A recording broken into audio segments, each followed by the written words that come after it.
எடுத்துக் கொள்ளுங்கள். யோவான் 15வது அதிகாரம், ஜான் சாப்டர் 15. ஒன்றிலிருந்து வழக்கம் போல் நாம் சில வசனங்களை வாசிக்கப் போகிறோம். 1லிருந்து 16வது வசனங்கள் வரை எடுத்து வைத்தவர்கள் வாசித்துக் கொள்ளலாம். ஜான் சாப்டர் 15 1லிருந்து 16வது வசனங்கள் வரை வாசிக்கலாம். எல்லாரும் சத்தமாக வாசிக்கலாம். நான் மெய்யான திராட்சை செடி, என் பிதா திராட்சை தோட்டக்காரர். என்னில் கனி கொடாதிருக்கிற கொடி எதுவோ அதை அவர் அறுத்து போடுகிறார். கனி கொடுக்கிற கொடி எதுவோ அது அதிக கனிகளை கொடுக்கும்படி அதை சுத்தம் பண்ணுகிறார். நான் உங்களுக்கு சொன்ன உபதேசத்தினாலே நீங்கள் இப்பொழுதே சுத்தமாயிருக்கிறீர்கள். என்னில் நிலைத்திருங்கள், நானும் உங்களில் நிலைத்திருப்பேன். கொடியானது திராட்சை செடியில் நிலைத்திராவிட்டால் அது தானாய் கனி கொடுக்க மாட்டாதது போல நீங்களும் என்னில் நிலைத்திராவிட்டால் கனி கொடுக்க மாட்டீர்கள். நானே திராட்சை செடி, நீங்கள் கொடிகள். ஒருவன் என்னிலும் நான் அவனிலும் நிலைத்திருந்தால் அவன் மிகுந்த கனிகளை கொடுப்பான். என்னை அல்லாமல் உங்களால் ஒன்றும் செய்யக்கூடாது. ஒருவன் என்னில் நிலைத்திராவிட்டால் வெளியே எரியுண்ட கொடியைப் போல அவன் எரியுண்டு உலர்ந்து போவான். அப்படிப்பட்டவைகளை சேர்த்து அக்கினியிலே போடுகிறார்கள், அவைகள் எரிந்து போம். நீங்கள் என்னிலும் என் வார்த்தைகள் உங்களிலும் நிலைத்திருந்தால் நீங்கள் கேட்டுக்கொள்வது எதுவோ அது உங்களுக்கு செய்யப்படும். நீங்கள் மிகுந்த கனிகளை கொடுப்பதினால் என் பிதா மகிமைப்படுவார், எனக்கும் சீஷராயிருப்பீர்கள். பிதா என்னில் அன்பாயிருக்கிறது போல நானும் உங்களில் அன்பாயிருக்கிறேன். என்னுடைய அன்பிலே நிலைத்திருங்கள். நான் என் பிதாவின் கற்பனைகளை கைக்கொண்டு அவருடைய அன்பிலே நிலைத்திருப்பது போல நீங்களும் என் கற்பனைகளை கை கொண்டிருந்தால் என்னுடைய அன்பிலே நிலைத்திருப்பீர்கள். என்னுடைய சந்தோஷம் உங்களில் நிலைத்திருக்கும்படிக்கும் உங்கள் சந்தோஷம் நிறைவாயிருக்கும்படிக்கும் இவைகளை உங்களுக்கு சொன்னேன். நான் உங்களில் அன்பாயிருக்கிறது போல நீங்களும் ஒருவரில் ஒருவர் அன்பாயிருக்க வேண்டும் என்பதே என்னுடைய கற்பனையாயிருக்கிறது. ஒருவன் தன் சிநேகிதருக்காக தன் ஜீவனை கொடுக்கிற அன்பிலும் அதிகமான அன்பு ஒருவரிடத்திலும் இல்லை. நான் உங்களுக்கு கற்பிக்கிற யாவையும் நீங்கள் செய்வீர்களானால் என் சிநேகிதராயிருப்பீர்கள். இனி நான் உங்களை ஊழியக்காரர் என்று சொல்லுகிறதில்லை. ஊழியக்காரன் தன் எஜமான் செய்கிறதை அறிய மாட்டான். நான் உங்களை சிநேகிதர் என்றேன், ஏனெனில் என் பிதாவினிடத்தில் நான் கேள்விப்பட்ட எல்லாவற்றையும் உங்களுக்கு அறிவித்தேன். நீங்கள் என்னை தெரிந்து கொள்ளவில்லை,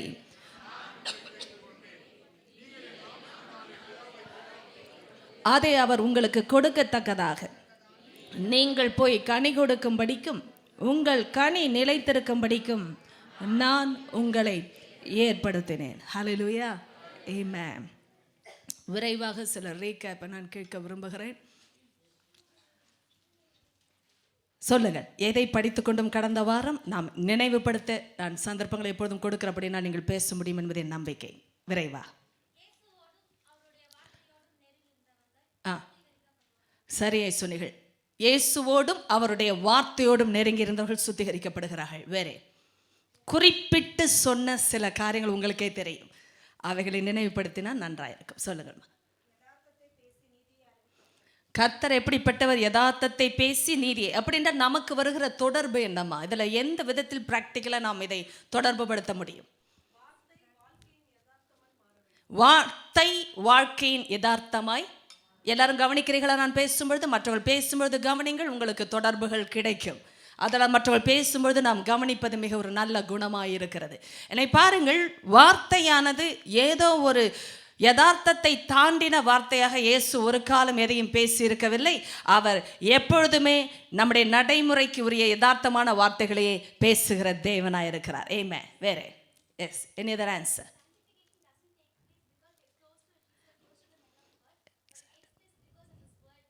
பவர்ஃபுல். இதுதான் முக்கிய குறிப்பு நான் உங்களிடத்தில் எதிர்பார்த்தது. கடந்த வாரம் நான் அதிகமாய் பேசும்படி ஆவியானவர் நடத்தினது எத்தனை பேருக்கு ஞாபகம் வருகிறது? கவனித்திருப்பீர்கள் என்றார். இயேசுவோடு நெருங்கி இருப்பதனால் யாருமே சுத்திகரிக்கப்பட்டது இல்லை. அன்றும் சரி, இன்றும் சரி. இயேசு என்று சொல்வதினாலோ, இயேசுவை அழைக்கிற அல்லது இயேசுவுக்கு ஊழியம் செய்கிற யாரோடும் நெருங்கி இருப்பதினாலோ யாரும் சுத்திகரிக்கப்படுவதே. என்னை கவனிங்கள், சில நேரம் சபைகளிலே வருகிற தவறான யூகங்கள், wrong assumption in many churches regarding the fellowship or the relationship that people usually share with each other.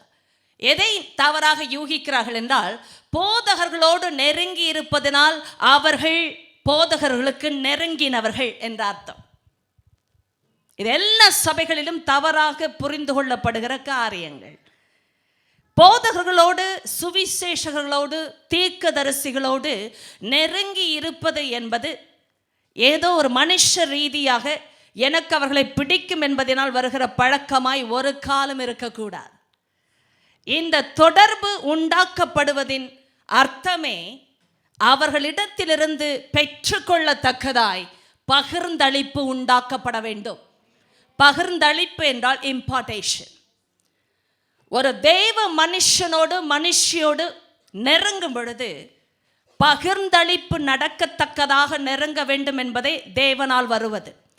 ஒரு காலம் எனக்கு அவர்களை பிடிக்கும், அவர்கள் நன்றாய் பழகுகிறார்கள், அன்பாய் இருக்கிறார்கள் என்பதனால் தொடர்புகள் நிலைப்பது இல்லை. கவனித்து கேளுங்கள். இயேசு அன்பாகவே தான் இருக்கிறார், தேவன் அன்பாகவே இருக்கிறார். ஆனாலும் எல்லாரும் மாறவில்லையே. இது சபைகளுக்குள்ளிருந்து புறப்படுகிற சத்தியங்கள். எல்லாரும் அப்படி என்றால் மாற்றப்பட்டாக வேண்டுமே, மாறவில்லையே. எத்தனை பேர்களுக்கு புரிந்து கொள்கிறது? ஆனால் ஆண்டவர் நெருங்கி வருகிற எவரையுமே தன்னோடு நெருக்க வைத்தார் என்றால் அவரை சொல்லி காட்டினார். அதனால் தான் இந்த வார்த்தைகள் பாருங்கள், பலமுறை வாசித்தாலும் நான் ஏற்கனவே நினைவுபடுத்துகிற சத்தியங்கள் நாம் நிலைத்திருக்கத்தக்கதாக வாசிக்க வேண்டும்.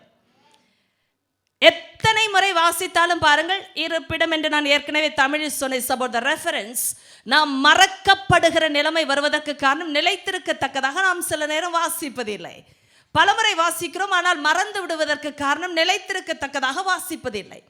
நிலைத்திருக்கத்தக்கதாக என்றால் ஒரே ஒரு வழி, அந்த வசனம் நம்முடைய வாழ்க்கையின் ஜீவனாக மாற அனுமதிக்க வேண்டும். என்னை பாருங்கள், அதனால இயேசு, நான் தொடர்புகளோடு வருகிறேன், தன்னோடு இருக்க வேண்டும் என்று அழைத்த அந்த அழைப்பு ஏதோ தன்னை நெருங்க அவர் சொல்லவும் இல்லை, என்னை நெருங்கினவர்கள் சுத்திகரிக்கப்படுகிறார்கள் என்று அவர் பேசவும் இல்லை. கவனித்தீர்கள் என்றால் மிக அழகாக பேசுகிறார். நான் உங்களுக்கு சொன்ன உபதேசத்தினாலேயே நீங்கள் இப்பொழுதே சுத்தமாக இருக்கிறீர்கள். இயேசு இருந்ததினால் சுத்தம் வரவில்லை. என்னை கவனிங்கள். அப்படி என்றால் பரிசேயர்கள், சதுசேயர்கள், வேத பாரகர்கள் சுத்திகரிக்கப்பட்டு இருக்க வேண்டும். இயேசுவை நெருங்கின எவருமே சுத்திகரிக்கப்பட்டு இருக்க வேண்டும். கடந்த வாரம் சில காரியங்களை ஆவியானவர் நடத்தினபடி உதாரணங்களோடு பேசினேன். எத்தனை பேருக்கு அந்த உதாரணங்கள் ஞாபகத்திற்கு வருகிறது? எத்தனையோ பேர் இருந்த அறையிலே எவ்வளோ பேர் வந்தார்கள், சென்றார்கள், இருந்த விதமாகவே இருந்து விட்டார்கள்.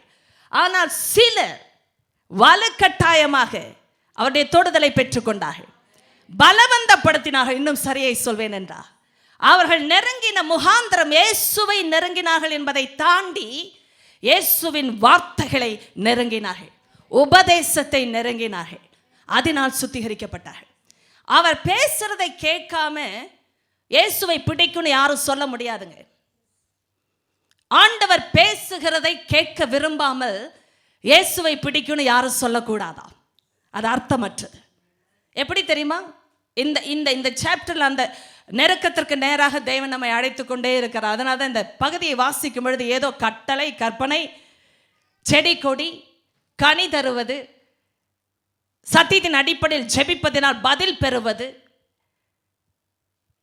அன்பிலே நிலைத்திருப்பது, கற்பனைகளை கை கொண்டிருப்பது, அப்படி என்ற கட்டளைகளின் பேச்சு அல்ல இவைகள். உறவின் அடிப்படையில் வருகிற அன்புக்குரிய வார்த்தைகள். இதை நாம் மறந்து போவோம் அல்லது அறியாமல் போவோம் என்றால் நம்மால் இணைத்து கொள்ளப்பட முடிவது கடினமாகிறது. அதனால தான் இயேசு எதை பேசினாலும் யதார்த்தமாய் பேசுகிறார். என்னுடைய வாழ்க்கைக்கு இது பிராக்டிக்கலாய் மாறணும்னா அவர் பேசுகிறதை நான் அவருடைய அடிப்படையில் நான் அறிந்து கொள்ள வேண்டும். என்னுடைய அர்த்தத்தில் நான் அவரை புரிந்து கொள்ளக்கூடாது. எத்தனை பேர் புரிந்து கொள்கிறீர்கள்? அதாவது நிறைய பேர் அவர்களுடைய அர்த்தத்திலும் அவரவர் நோக்கத்திலும் அவரவர்களுடைய தேவையின் அடிப்படையிலும் இயேசுவை நெருங்கினார்கள். சிலர் மாத்திரம் அவர் எதை வைத்து பேசினார் என்பதின் அடிப்படையில் நெருங்கினார்கள். ஆமே, அதில் தாங்க வித்தியாசம் இன்றைக்கு சபைகளிலும் வருகிறது. இது நம்ம சபைக்கு மாத்திரமல்ல, சபைகளுக்கு உரிய சத்தியம். என்னை கவனிங்கள். அதனால் தான் பலருக்கு யோசனை, கர்த்தர் சிலரை தெரிந்து கொண்டார் என்று வசனம் சொல்லுகிறதே. அழைக்கப்பட்டவர்கள் அநேகர், தெரிந்து கொள்ளப்பட்டவர்களோ சிலர். அந்த சிலரில் எவர்? அந்த சிலரில் நான் இருக்கிறேனா? அந்த பலர் யார் என்ற கேள்விகள் எல்லாருக்கும் உண்டு. ஆனால் சிலருக்கு தாங்கள் தெரிந்து கொள்ளப்பட்டதை குறித்து எந்த சந்தேகமும் இல்லை. ஏன் தெரியுமா? வசனம் நிலைத்திருப்பதினால் வந்த தைரியம். இது மாத்திரமல்ல, வெளிச்சம். வெளிச்சம் இருக்கிற இடத்துல தைரியம் இருக்கு. வேதபாட வகுப்பில் எத்தனை பேர் கேட்டீர்கள்? வெளிச்சம் வந்தாதான் தைரியம். சத்தியத்தில் இருக்கிறவர்கள் பயப்படுவது இல்லை, பொய் தான் பயப்பட வைக்கும்.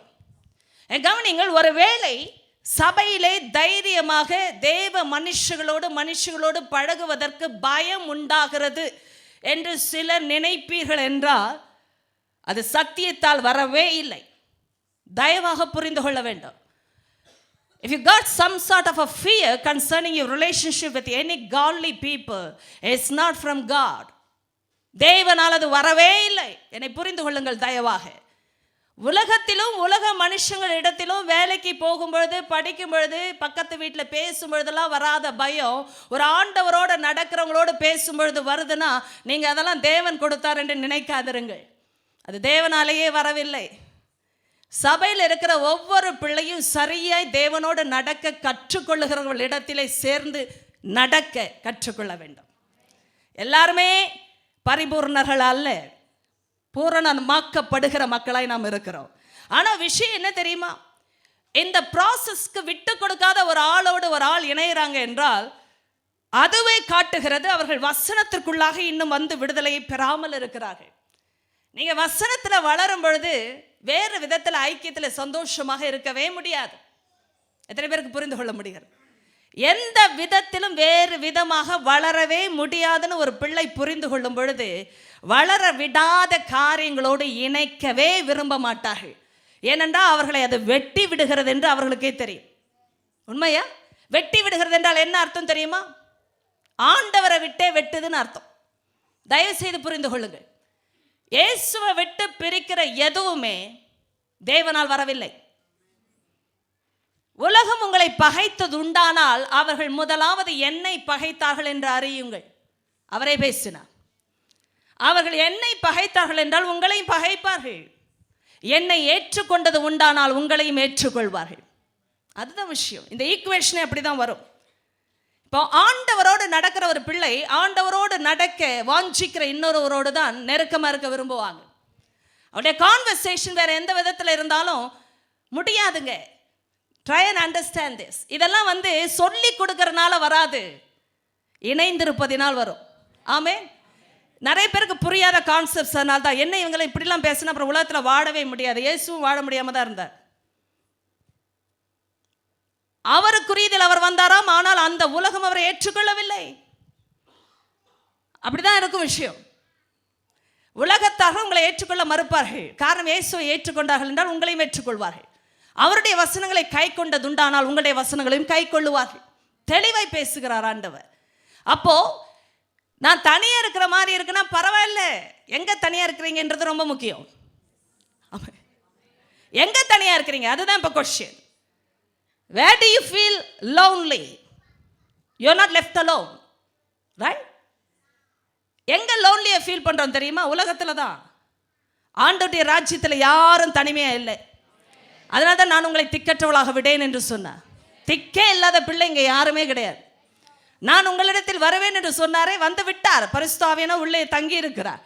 தனியா இருக்கிற பிள்ளை யாரும் இல்லை. ஆண்டவருடைய ராஜ்யத்தில் பெரிய குடும்பத்தில் இணைப்புகள் அதிகம். ஆனால் தெரிந்தெடுத்தவர்கள் பாருங்க, இங்க விஷயம் எப்படி வருகிறது தெரியுமா? நீங்கள் என்னை தெரிந்து கொள்ளவில்லை, நான் உங்களை. விஷயமே அங்கதான் இருக்குங்க. நான் தெரிந்து கொள்ளப்பட்ட கூட்டத்தில் இருக்கிறேனா இல்லையா என்பதை எப்படி அறிந்து கொள்ள முடியும்? நான் இயேசுவை தெரிந்து கொள்ளவில்லை, அவர் என்னை தெரிந்து கொண்டார். ஆரம்பமே அதுதான். அப்படின்னா நான் தெரிந்து கொள்ளப்பட்டவள், தெரிந்து கொள்ளப்பட்டவன். இன்னொரு முக்கிய விஷயம், இதை தெரிந்து கொண்டவர்கள் சிலர். ஏன் தெரிந்து கொண்டவர்கள் சிலர் தெரியுமா? இந்த ஆழத்துக்கு போகணுமே. உள்ள வந்த பிறகு ஆண்டவர் ஆழத்துக்குள் நடத்தவில்லை என்றால் அது சபை இல்லைங்க. ஆமென் என்று சொல்லி பெற்றுக்கொள்ளுங்க. நீங்கள் எந்த சபையாராக இருந்தாலும் பரவாயில்ல. நான் இந்த சபைக்கு பேசும்போது அப்படித்தான் பேசுவேன். ஏன் தெரியுமா? ஒரு நாள் இந்த சபையில் இருந்து நான் உருப்பட முடியல, அப்படி தெளிவாக பேசிடலாம். நான் வளர முடியல, எனக்கு எந்த விதத்தில் இனிமேல் பிரயோஜனம் இருக்கிறதா தெரியல, ஏன்னா எனக்கு வசனம் பத்தலை நினைச்சா இன்னொரு சபையை கண்டுபிடிக்கலாம். அது நல்லது. Wherever you are planted, especially when I talk about that in the context of church, that place should make you to grow. நான் அதனால தான் சொல்லுவேன், ஏஜி, பெண்டிகாஸ்டல், கரிஸ்மேட்டிக் அப்படின்ற பேரெல்லாம் நான் யூஸ் பண்ணுறதில்ல எங்கேயுமே. அந்த சபைக்கு எந்த பேர் வேணாலும் இருக்கட்டும். ஆனால் ஒரு சபை என்றால் அந்த இடத்திலே இணைப்போடு நாட்டப்பட்ட அமைப்போடு கனி கொடுக்கத்தக்கதாய் சீஷர்கள் இருக்க வேண்டும். தெரிந்து கொள்ளப்பட்டவர்கள் எடும்பனும் சமுதாயத்திற்கு தீர்க்கதரிசிகளாய். அதுதான் சபையின் வேலை. இப்போ சபை எதற்கு உதவி செய்யவில்லை என்றால் அது சபை ஆகாது. தேவன் நடத்தும் பொழுது ஆழத்திற்குள் நடத்துவார். ரட்சிக்கப்பட்ட நாள்ல இருந்து ஒரே மாதிரி தான் 10 வருஷம் இருக்கேன் என்று சொல்வீர்கள் என்றால் அது சந்தேகத்துக்குரியது. ஒரு நாள் சொல்லாதீங்க நான் அங்கதான் பிறந்தேன் அங்கதான் சாவேன்னு. Nobody should have a feeling like that towards church. தவறாக புரிந்து கொள்ளாதீர்கள். தேவன் நடத்துவார் என்றால் பரவாயில்லை. நான் அங்கே தான் பிறந்தேன், என்னை அங்கே தான் டெடிகேட் பண்ணாங்க, எங்கள் கல்யாணம் அங்கே தான் நடந்தது, அதனால் அங்கே தான் நான் செத்தாலும் சாவேன்னு சொல்லாதீங்க. சபையின் முகாந்திரங்கள் வித்தியாசப்படும். காலங்களுக்கு ஏற்றாற்போல் தேவனுடைய ஆவியானவர் நடத்தும் பொழுது வளர்ச்சிக்கு ஏற்றாற்போல் சூழ்நிலைகள் மாறினது உண்மை. அது தேவனால் வந்த மாற்றங்கள். புரிந்து கொண்டு மாற வேண்டும், எதிர்த்து அல்ல. தேவனால் நடத்தப்பட்டவர்கள் புரிந்து கொண்டு மாறுகிறார்கள். என்னை கவனிங்க. அப்ப ஆண்டவர் ஒரு காரியத்தில் ஆரம்பித்தவர் இப்படி சொன்ன, நீங்கள் என்னை தெரிந்து கொள்ளவில்லை. இதுதான் ஆரம்பம்.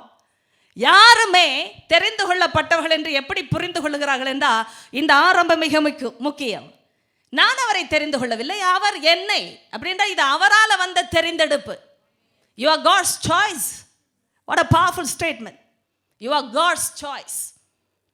என்ன ஒரு வல்லமையான வார்த்தை இதெல்லாம். வானத்தையும் பூமியும் படைத்த பரலோகத்தின் தேவனே ஒரு ஆளை தனக்கென்று தெரிந்து கொள்ளுகிறார். இதை சொல்லுகிறாரே, உன்னாலே வந்த தெரிந்தெடுப்பு அல்ல. நிறைய நேரம் இன்டர்வியூக்கு போகும்போது ஜாபுக்கு செலக்ட் ஆகணும்னு நாம தான் முயற்சிக்கிறோம், சரியா செய்யணும்னு நம்ம தான் முயற்சிக்கிறோம். எடுப்பதும் எடுக்காமல் விடுவதும் அவர்கள் இஷ்டம். இந்த சூழ்நிலையில் பரலோக பிதா தன்னுடைய பிள்ளையாக தெரிந்து கொள்ளுகிறார் என்றால் இது நம்முடைய இஷ்டத்தினால தகுதியினால வரவில்லை, அவரால் வந்தது. அப்போ இந்த ஆரம்பத்தை வைத்துத்தான் அவர் பேசுகிறார். நீங்கள் என்னை தெரிந்து கொள்ளவில்லை, நான் உங்களை தெரிந்து கொண்டேன். எதற்கு? அப்போ முக்கியமான முகாந்திரமே இங்கே தான். இப்போ நான் ஒரு ஜாபை சூஸ் பண்ணேன்னா ஒரு நாள் எனக்கு இஷ்டம் இல்லைன்னா நான் போயிடுவேன், அந்த இடத்த விட்டே போயிடுவேன். ஆனால் இயேசு என்னை தேடி அவருடைய இஷ்டத்திற்காக தெரிந்து கொண்டார் என்றால் அவர் என்னை எதற்காக தெரிந்து கொண்டார் என்று அவரே சொல்லுகிறார். It's not about my decision here. It's not about my own purpose. It's not about my own destiny. This is about God's purpose in my life. இது நானாக போட்டுக்கொண்ட வடிவம் அல்ல, இது அவரால் எனக்கு கொடுக்கப்பட்ட வடிவம். நிறைய வித்தியாசங்கள் வசனத்தால் தான் உண்டாகும். இப்போ நான் தெரிந்து கொள்ளப்பட்ட நபரா அப்படின்னு யாருக்கு சந்தேகம் வரும் தெரியுமா? இந்த வசனத்தின் ஆழம் புரியாதவர்களுக்கு தான் வரும். அவர் சொன்ன நான் தெரிந்து கொண்டேன். எதற்கு? அந்த பாயிண்ட் இங்கே தான் வருது. நல்லா கவனிங்க. If you come to Christ, you come because of a lot of Western motives.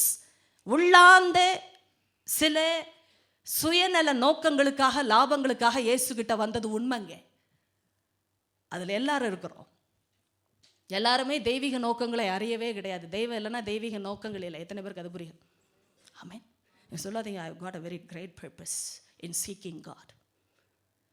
Unless until you meet with your creator, you will never know your life's purpose.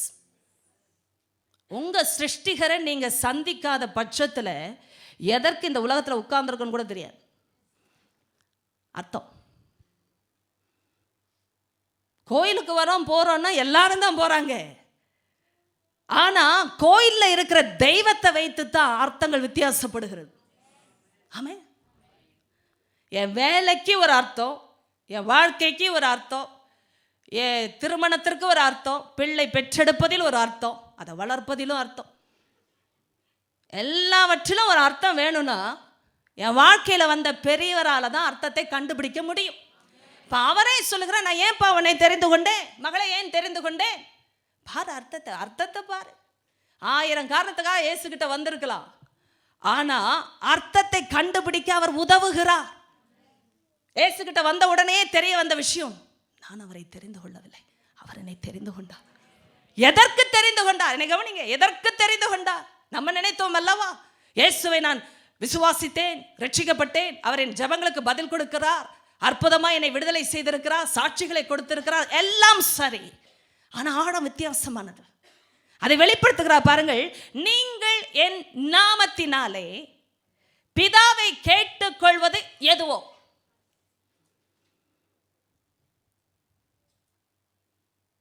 அவரும் நல்ல ஸ்மார்ட்டான ஆளு. அதை அவர் கொடுக்கத்தக்கதாக. ஒரு கமா வரணுங்க. கடகடகடன் படிச்சா புரியாது, கொஞ்சம் மெதுவா போலாமா? எனக்கு கஷ்டம்தான், என்னை வேக வைத்தது போல் இருக்கிறது. உங்களுக்கு இருக்கிறதோ இல்லையே, எனக்கு இருக்கிறது. என்ன சொல்லிக்கிறார் பாருங்கள், நீங்கள் என் நாமத்தினாலே பிதாவை கேட்டுக்கொள்வது எதுவோ. ஒரு கமா வந்திருக்காங்க, வந்திருக்கு அப்படின்னா நிறுத்தணும்னு அர்த்தம். எதுவோ அதை அவர் உங்களுக்கு கொடுக்கத்தக்கதாக. அப்போ கொடுக்கத்தக்கதாக அப்படின்னா கொடுக்கணும்னு அவர் அப்படி ஆசைப்படுறாராம். ஆனா அந்த ஆசைக்கு தக்கதாக என்ன அருமையா முடிக்கிறார் பாருங்க. அப்படின்னா என்ன வேணும் கேட்டு வாங்கிக்கலாம்னு நினைக்கும் போதே அதை அவர் கொடுக்கத்தக்கதாக. எப்ப கொடுக்கத்தக்கதாக, எப்ப கொடுக்கணும்னு அது தகும். அதான் உனக்கு கொடுக்கறது அப்பதான் தகும், இல்லைன்னா தகாது. ஆகாதுன்னு சொல்லுவீங்கல்ல, இங்க ஆகாது ஆகாது. அவர் கொடுக்கத்தக்கதாக, இல்லைன்னா ஆகாதுன்னு அர்த்தம். எப்ப கொடுக்கத்தக்கதாக? நம்ம கேட்டது எல்லாவற்றுக்கும் இயேசு நாமத்துல பிதா கொடுப்பாராம். ஆனா எப்ப கொடுப்பார்னா, நீங்கள் போய் கனி கொடுக்கும்படிக்கு, உங்கள் கனி நிலைத்திருக்கும்படிக்கும் நான் உங்களை ஏற்படுத்தினேன். கரங்களை உயர்த்தி ஹல்லேலூயா என்று சொல்லி பெற்றோம். ஆமென். ஏற்படுத்தின விதம், yes, established you to bear fruit that will last. Powerful. Established you to bear fruit. ஏற்படுத்துறது என்ற வார்த்தை ஆங்கிலத்தில் சரியா சொல்லணும்னா எஸ்டாப்ளிஷ் பண்றது. இந்த உலகத்துல ஒரு ஆள் நிக்கிறாங்கன்னா இயேசுவுக்காகனா என்ன அர்த்தம் தெரியுமா? கனி கொடுக்கிறதுக்காக நிக்கிறாங்களாம். இதெல்லாம் ஆழத்துல போனா ஒரு ஆளுக்கு நல்லா தெரியும், நான் தெரிந்து கொள்ளப்பட்ட நபர்னு. அவங்க தான் தெரிந்து கொள்ளப்பட்டவர்கள் என்பதை அறிந்து கொள்ளுகிறார்கள். எல்லாரையும் ஆண்டவர் தெரிந்து கொண்டார். ஏன்னா ஒரு ஆள் கூட இயேசுவை அவர்களாக தெரிந்து கொள்ளவில்லை, அவர் நம்மை தெரிந்து கொண்டார். இப்போ நீங்கள் சபையில் வந்து இந்த சத்தியத்தை கேட்கிற ஒரு நிலைமையில் இருப்பீர்கள் என்றாலே நீங்கள் தெரிந்து கொள்ளப்பட்டவர்கள். இந்த ஆழம் புரிவதற்குத்தான் அவர் சபையில் பேசுகிறார். நீ என்னை தெரிந்து கொள்ளவில்லை, நான் உன்னை தெரிந்து கொண்டேன். ஏன் தெரியுமா? நீ என் நாமத்தினாலே பிதாவை கேட்டுக்கொள்வது எதுவோ அதை அவர் உனக்கு கொடுக்கத்தக்கதாக நீ போய் கனி கொடுக்கும்படிக்கும், உன் கனி நிலைத்திருக்கும்படிக்கும் நான் உன்னை ஏற்படுத்தினேன். கரங்களை தட்டி பரிசுத்தாவினுக்கு நன்றி சொல்லி பெற்றோம். ஆமென். எவ்வளவு பியூட்டிஃபுல்லான தீர்வு. அப்போ கனி கொடுக்கிறதுக்கும் ஜெபத்துக்கு பதில் வருவதற்கும் இணைப்பு இருக்கிறது. ஆமென். எதை கேட்டாலும் கிடைக்காது, அதுதான் ஒரு நல்ல பதில். இங்கே ஆமென் என்று சொல்வதற்கு ஆள் இல்லை, ஆனால் அதுதான் சத்தியம். அப்பாவுக்கு ரொம்ப நன்றி செலுத்துறோம். எதுக்கு தெரியுமா? பதில் தராத ஜெபங்களுக்காக. அல்லேலூயா என்று சொல்கிறவர்கள் உண்டா? அப்பா, நான் கேட்டது எல்லாம் கொடுக்காததற்காக ஸ்தோத்திரம். ஐயோ, இது வெளிச்சமுள்ள சபை அல்லவா? எவ்வளவு நல்ல ஆண்டவர் பாருங்க. நான் கேட்டதுக்கு எல்லாம் நீ பதில் கொடுக்கலப்பா, ஸ்தோத்திரம். ஆனா கேட்கிற விதமா கேட்டப்போ என் கனியை பார்த்து பதில் கொடுத்தீங்க, ஸ்தோத்திரம். உருப்புற ஆளுக்கு தான் பதில் வரும்னு அர்த்தம். இப்போ இது டக்குன்னு வரல பதில், உருப்படாம ஜெபம் பண்ணக்கூடாதுன்னு அர்த்தம். இது இன்னொரு விதமான பேச்சு. உருப்படாம பதில் கொடுக்க மாட்டார். அப்போ வருதே சிஸ்டர், எங்கேயோ உருப்பட போறோன்னு நினைச்சு கொடுத்துட்டு இருக்கிறாரு, ரொம்ப நாள் ஓடாதுன்னு அர்த்தம். ஏதோ ஒரு அற்புதம் நடக்கும்போது ஆண்டருக்கு ஒரு நம்பிக்கை, என் பிள்ளை என்னை பிடித்து கொள்ளும். என்னை பிடித்து கொள்ளுனா என்ன? வார்த்தையே. அப்படி ஒரு ஸ்நேகத்தில் வார்த்தைக்கிட்ட ஓடி வந்து, ஆண்டவரே உம்மை விட்டா எனக்கு இந்த உலகத்தில் எதுவும் பெரிதில்லையப்பா, இந்த வார்த்தைக்காக நான் வாழலாம்ப்பா அப்படின்னு ஒரு பிள்ளை சொல்ல முடியும். அதற்கு தான் அற்புதங்களும் அடையாளங்களும். ஏனென்றால் அற்புதங்கள் இல்லாவிட்டால் அவர்கள் விசுவாசிக்க மாட்டார்களே. ஆண்டவரே சொன்னார், அற்புதங்களை காணாவிட்டால் விசுவாசிக்க மாட்டார்களப்பா. விசுவாசிக்கணும். ஆனா விசுவாசம் ஒரு ஆரம்பம் மட்டும்தானே. விசுவாசத்திலே நிலைத்திருத்தல் என்பது அற்புதங்களால் வராது, வார்த்தையால் மாத்திரமே வரும். வார்த்தையினால் தான் விசுவாசம். இப்ப எவ்வளவுக்கு எவ்வளவு வார்த்தையில் நிலைக்க நிலைக்க நிலைக்க ஆரம்பிக்கிறோமோ அவ்வளவுக்கு எவ்வளவு விசுவாசத்தில் பலப்படுகிறோம். எனக்கு கவனிங்கள், இந்த அருமையான இந்த ஸ்ட்ராட்டஜியா தான், நீங்க கேட்டுக்கொள்வது எதுவோ என் நாமத்தினாலே பிதா கொடுக்கத்தக்கதாக நீங்கள் போய் கனி கொடுக்க வேண்டும். அப்ப அந்த கனிக்கு இருக்கிற டிஃபரன்ஸ் என்னன்னு கேட்டீங்கன்னா, அது நிலைத்திருக்கிற கனி. இந்த பிசாசு தர்றது எதுவுமே நிலைத்திருக்காது. உண்மையா இல்லையா? கனி அவன் கொடுத்தான், உள்ளதெல்லாம் எடுத்துக்கிட்டான். ஏதேன் தோட்டத்தில் ஞாபகம் இருக்கா? கனியை கொடுத்தான், உள்ளதெல்லாம் எடுத்துக்கிட்டான். நல்லா இருந்த வாழ்க்கை கெட்டு போனது. இப்போ பிசாசு எது கொடுத்தாலும் ஆண்டவருக்குரிய காரியங்கள் நிலைத்திராமல் போகும்படியாக தான் கொடுப்பான். ஏன்னா கவனிங்க தேவ பிள்ளைகளே, நல்ல கவனிங்க, நல்ல கவனிங்க. இதில் யதார்த்தமாக பேச வேண்டும் என்றால், ஆண்டவர் கொடுத்ததெல்லாம் எதுன்னு கண்டுபிடிக்கணும்னா எப்படிங்க கண்டுபிடிக்கிறது? இது ரொம்ப முக்கியமான விஷயங்கள். கர்த்தர் கொடுத்ததெல்லாம் கர்த்தரால தான் வந்ததுன்னு எப்படி தெரியும்? சொல்லுங்கம்மா, யாரா சத்தமா சொல்லுங்க.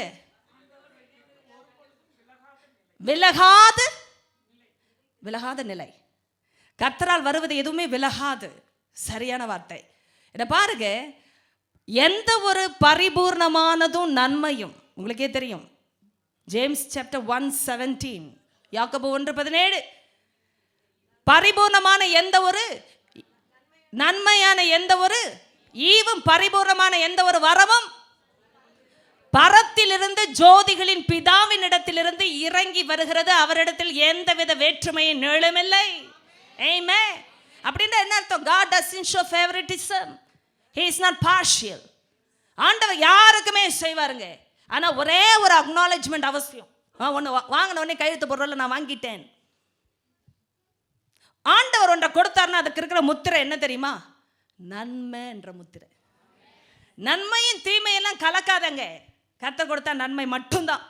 ஆனால் தான் கர்த்தர் கொடுத்தா அதில் ஐஸ்வர்யம்னா அதில் ஒரு அர்த்தம் இருக்குது. அதோட அவர் வேதனையை கூட்டா. உண்மை தானே? இப்போ வேதனை இல்லாதது எதுவுமே அவரால் வருகிற ஆசீர்வாதம். கர்த்தரின் ஆசீர்வாதமே ஐஸ்வர்யத்தை தரும். அப்போ many people don't understand about the blessings. வெல்த்தோட அர்த்தம் தெரியணும். ஆண்டவர் கொடுக்கிற ஆசீர்வாதம் தான் ஐஸ்வர்யமா. அத பணம்ன்ற வார்த்தையில கர்த்தர் சொல்லவே இல்லை. பணம் கொடுக்க முடியாத எத்தனை ஐஸ்வர்யம் வாழ்க்கையில் இருக்கு. ஆமென் என்று சொல்லி பெற்றுக்கொள்ளுங்க. காசு கொடுத்து நிறைய விஷயம் வாங்கலாங்க உலகத்தில். ஆனால் தேவனால் வருவதெல்லாம் காசு கொடுக்காம வர்றது. அதனால தான் வேதனை இல்லாதது. ஏன்னா கொடுத்ததுக்கு எல்லாம் நம்ம கணக்கு கொடுக்கணும். இந்த உலகத்தில் சீக்கிரம் கிழிஞ்சு போயிடும். கர்த்தர் கொடுத்த செருப்பு கிழியவே இல்லை. எங்கன்னு கேட்குறீங்க நீங்கள்? ஆமாங்க. போட்ட ட்ரெஸ்ஸு பாருங்கள், ஐயோ அது எவ்வளோ நல்ல அற்புதம் இல்லை. பாடியும் மெயின்டைன் ஆகிருக்கு. குண்டாக இருந்தால் குண்டானதுக்கு ஏற்ற மாதிரி வளர்ந்துச்சோ என்னவோ, ஒல்லியானா அதுவும் குறைஞ்சிச்சோ என்னவோ, மொத்தத்தில் கிழியல. நம்ம சில நேரம் இதெல்லாம் இம்ப்ராக்டிக்கல். இதெல்லாம் நடக்குமா? நான் கேட்குற வார்த்தையால் ஒரு மனுஷன் பிழைக்கிறதுனா எப்படின்னு ஒரு மனுஷனுக்கு காட்டணும் இல்லை? இப்போ கர்த்தர் எதையும் கொண்டு காட்டுவா. ஆனால் எண்ட் ஆஃப் த டே அவங்க புரிந்து கொண்ட ஒரு விஷயம், மனுஷன் அப்பத்தினால் மாத்திரம் அல்ல, தேவனுடைய வாயிலிருந்து புறப்பட ஒவ்வொரு வார்த்தையினாலும் பிழைப்பார். ஒவ்வொரு வார்த்தையும் நல்லா கவனிங்க. அதில் இதுதான் வேர்டில் பிளஸ்ஸிங்கு, இந்த வேர்டில் பிளஸ்ஸிங் இல்லைன்னு யாருமே பிரிக்க முடியாது. அப்பா பேசுகிற ஒவ்வொரு வார்த்தையிலும் பிழைப்பு உண்டு.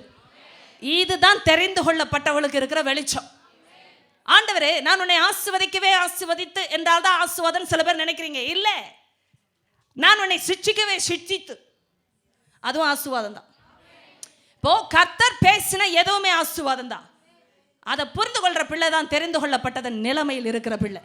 இப்போ கவனிங்க, நம்ம ப்ரேயர் ஆன்சர் பண்ணுறதுக்கும் கர்த்தர் நம்முடைய வாழ்க்கையில் கனி வருகிறதுக்கும் இணைப்பு உண்டு.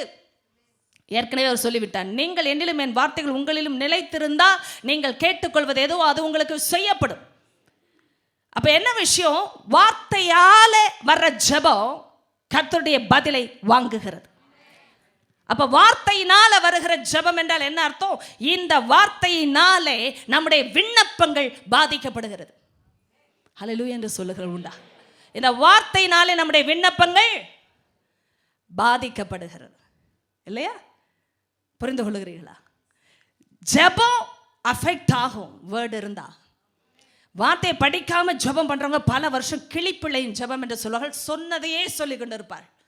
அந்த ஸ்டேட்மெண்ட்ஸ் கூட மாறாது. 20 வருஷம் பார்த்தீங்கன்னா எப்படி ஆரம்பிக்கிறாங்களோ அப்படிதான். எதை சொல்லி ஜெபித்தார்களோ அப்படிதான். எப்படி முடிக்க கற்றுக்கொண்டார்களோ அப்படிதான். சில பேர் இன்னும் ஜெபத்தில் ஒரு பேசிக்கை கூட கேட்காம வளர்ந்து கொண்டு இருக்கிறார்கள். ஏன்னா வளரவே இல்லை என்பதை அறியாமல் இருக்கிறார்கள். வருஷம்தான் போய்கொண்டு இருக்கு. இயேசுவின் நாமத்திலே பிதாவை நோக்கி கேட்க படித்து கொள்ளணும். வாலிப பிள்ளைகள் இருக்கிறீங்களா? சின்ன பருவத்திலிருந்து வருகிற ட்ரைனிங் இதெல்லாம். பரலோக பிதாவை நோக்கி இயேசுவின் நாமத்தில் ஜெபிக்கணும். முடிக்கும் பொழுது இயேசுவின் நாமத்திலே கேட்கிறேன் பிதாவை என்று முடிக்கணும். இதெல்லாம் அவர் சொல்லி தந்த விதங்கள். மாற்றி ஜெபிக்கலாம் வல்லமை இல்லையான்னு கேட்காதீங்க, நடக்காது. பரலோகத்திலே வான மண்டலத்திலே முத்திரை பெற்ற காரியங்கள். ஏனென்றால் பிசாசின் ஆவிகள் அதை இனம் கண்டு கொள்ளுகிறது. தேவனால் வருகிற வல்லமை. என்னை பாருங்க, நான் இன்னைக்கு போக வேண்டிய சப்ஜெக்ட் வேற. ஆனால் தெரிந்து கொள்ளப்பட்டவர்களே, உங்களுடைய வாழ்க்கையிலே அந்த ஞானம் எப்போ வருகிறது என்றால் வசனத்தில் நீங்கள் வளரும்போது தான். இல்லைன்னா நீங்கள் தெரிந்து கொள்ளப்பட்டவர்கள் என்பதை கூட அறியாமல் இருந்து விடுவீர்கள். அப்படி இருந்தீங்கன்னா உங்களுடைய காலங்கள் விரயமாய் போக வாய்ப்பு இருக்கிறது. அது நடக்கக்கூடாது. எத்தனை பேருக்கு புரிகிறது? You shouldn't waste your seasons in your life time. Seasons are important. சின்ன பிள்ளை பருவத்திலிருந்து வளர்ற வயசெல்லாம் ஒவ்வொரு பருவமும் மிக முக்கியம். எங்கேயாவது ஒரு ஸ்டேஜில் கோளாறு ஆச்சுன்னா முழு கோளாறாகும். எத்தனை பேருக்கு புரியுது இதெல்லாம்? ஆண்டோடைய இரக்கத்தில் நிறைய விஷயத்தை மன்னிக்கிறார், நான் இல்லைன்னு சொல்லலை. ஆனால் இழந்ததை திரும்பி வாங்க முடியாது. உண்மையா இல்லையா? மன்னிக்கிறார், அது வேற. ஆனால் இழந்த விஷயம் திரும்பி வராதுயா. எப்படி தெரியுமா? ஒரு ஆணி அடிச்சுட்டு பிடிங்கிடலாம், ஹோலை மாற்ற முடியாது. அந்த மாதிரி விஷயங்கள் இதெல்லாம். We can choose lot of things in our lives to do, but the consequences we can never escape. ஆணியெல்லாம் பிடிங்கிடலாம். நல்லா கவனிங்க, எந்த தப்பு நடந்துட்டாலும் அதை எடுத்துடலாம். கர்த்தர் கிருபையை மன்னித்து விடுவார். ஆனால் அந்த ஸ்கார் இருக்கும், அடையாளம் இருக்கும். பைபிளை வாசிச்சு பாருங்க. இதில் ஆண்டவெல்லாம் மின்ஸ் பண்ணி பேசுறதில்ல எதையும். I don't want to play with your lives. வசனம் பேசுறவங்க என்ன த்ரில்லுக்காக நின்று ஊழியம் பண்ணல. This is not a thrill, you must understand. Calling is not a thrill. Calling is a commitment. எல்லா நேரமும் எக்ஸைட்மெண்டோட அப்படி ஜோஷா நிற்கிறாங்க நினைக்கிற வாழ்க்கை இல்லை இது. This is a commitment. அழைக்கப்பட்டதில் நிற்கணும். நம்ம எல்லாருக்கும் இருக்கிற அழைப்பு அது. என்ன வந்தாலும் நிற்கணும். உணர்வை வைத்து இல்லை, எப்படி எதிர்மறையை உணர்வுகள் போராடினாலும் நிற்கணும். Believe me. I never knew about the kabaddi tournament. Some people came and told me, sister உங்களுக்கு ஒன்று தெரியுமா, கபடி டோர்னமெண்ட் நடந்துகிட்டு இருக்குன்னு. நான் ஆச்சரியப்பட்டு போனேன். உங்களுக்கு யாருக்கும் புரியாத விஷயங்கள் இதெல்லாம். Other side. எனக்கு ரொம்ப பிடிச்ச விஷயம், யதார்த்தவாதி பெரியவர். இதெல்லாம் உலகத்தில் இருந்து பிடிச்சிக்கிற விஷயம் இல்லைன்னு உங்களுக்கு எனக்கும் தெரியணும். அதுக்காக இதை சொல்லி காட்டணும்னா, நான் உலகத்தில் இருந்து படிச்சுட்டு நான் அதை தெரிந்து கொள்ளவே இல்லை. எனக்கு என்ன நடக்குதுன்னே தெரியாது. உண்மை அதுதான். ஆனால் அவரே சொன்னார் இந்த ஆவிக்குரிய நிலைமையில் இருக்கிற யுத்தத்தின் ஜெயத்தை. திடீர்னு ஏன்னா இந்த பல வருடங்கள் சிறு வயதிலிருந்து கூட நான் அதை தியானித்ததும் இல்லை, அதை குறித்து யோசித்ததும் இல்லை, அந்த மாதிரி விளையாட்டுகளை பற்றி நான் பேசினதும் இல்லை. திடீரென்று போன வாரத்துக்கு முந்தின வாரம் ஞாயிற்றுக்கிழமை என்னுடைய அமைப்பை அவர் காட்டும் பொழுது அதைத்தான் சொன்னார். நீ ஃபைனல் லைன்ல கை வைத்து கோஆப்ரேட் பண்ணும்போது உன்னை தொட்ட அத்தனை பிசாசினாவையும் பேக் ஆஃப் ஆகித்தான் ஆகணும். பேக் ஆஃப் மட்டும் இல்லை, தோத்து தான் ஆகணும். இது எல்லா பிள்ளைக்கும் இருக்கிற ஜெயம். ஆனா ரொம்ப ஜெயிக்கிறாள் என்பதினால் அல்ல, என்னை ஜெயிக்க வைக்கிறவர் என்னோடு இருக்கிறார் என்பதினாலே Still hold on to your breath. Compartment எல்லாம் பிடிச்சு இழுத்து அமிழ்த்தி முழுசா மூழ்கடிக்கிறது போல சூழ்நிலை வந்தாலும் still believe. அந்த ஃபைனல் லைனை தொடுற வரைக்கும் நான் விட மாட்டேன். அப்போ தொட்ட ஆளெல்லாம் தோற்றுத்தான் ஆகணும், நீங்கள் ஜெயிச்சு தான் ஆகணும். This is the imagery. இந்த பிக்சரை தான் அவர் கொடுத்ததினாலே நான் போன வாரம் சொன்னேன், சூழ்நிலைகள் இது நடந்து கொண்டிருப்பது எனக்கு தெரியவே தெரியாது. இது யாருக்கு தெரியும்? இப்போ நீங்கள் சொல்லுவீங்க, ஓ ஆண்டவருக்கு இதெல்லாம் கூட தெரியுமா? ஆண்டவரால் தாங்க எல்லாமே வந்தது. அவருக்கு உங்களை என்னை விட பிஸ்னஸ் தெரியும், உங்களை என்னை விட ஸ்போர்ட்ஸ் தெரியும், உங்களை என்னை விட பாலிடிக்ஸ் தெரியும். அதனால தான் நம்ம தெரிந்து கொள்ளப்பட்டவர்கள் என்பதை அறிந்திருக்கிறோம். எந்த ஒரு விஷயத்துக்கும் சூப்பர் லாஜிக் அவர் கொடுக்க முடியும். உங்களுக்கு டவுட் உணர்ந்தா அவர்கிட்ட கேட்டுக்கோங்க. அதுதான் நம்ம செய்யற விஷயம். யார்கிட்டையும் போய் நிற்க வேண்டாம். உங்களுக்கு ஒரு பிரச்சனைன்னா அவர்கிட்ட போய் கன்சல்ட் பண்ணுங்க, அவர் பேசிட்ட விஷயத்தை. எனக்கு ரொம்ப ஆச்சரியமான தெரியும், இன்னும் நம்ம உள்ள போகல இந்த சாப்டர்ல. நீங்க என் நாமத்துல எதை கேட்டாலும் பிதா கொடுக்க தக்கதாக எப்ப அவர் தருவார் தெரியுமா? நீங்கள் கனி கொடுக்கும் படிக்கும். கனி கொடுக்கும் பொழுதுதான் அவர் கொடுக்கிறாராம் ஜெபத்துக்கு பதிலை. ஏனென்றா கனி கொடுக்கிறது எதினால் வந்தது? யாராவது இணைப்பை விரைவாக சொல்லுங்க. கனி கொடுப்பதே வார்த்தையால் வந்தது. வார்த்தையில் நிலைத்திருக்கிறவர்கள் கனி கொடுக்கிறார்கள். கனி கொடுக்கும்போது அவருக்கு சீஷர்கள் என்று அவர் மகிமைப்பட்டுக் கொள்ளுகிறார். இப்போ இந்த நிலைமையில் அவர் ஜெபத்துக்கு பதில் கொடுத்து கொண்டு வருகிறார். எவ்வளோ நல்லா அப்பா பாருங்க. நான் உறுப்பில்லைன்னா எனக்கு ஜெபத்துக்கு பதில் வராது.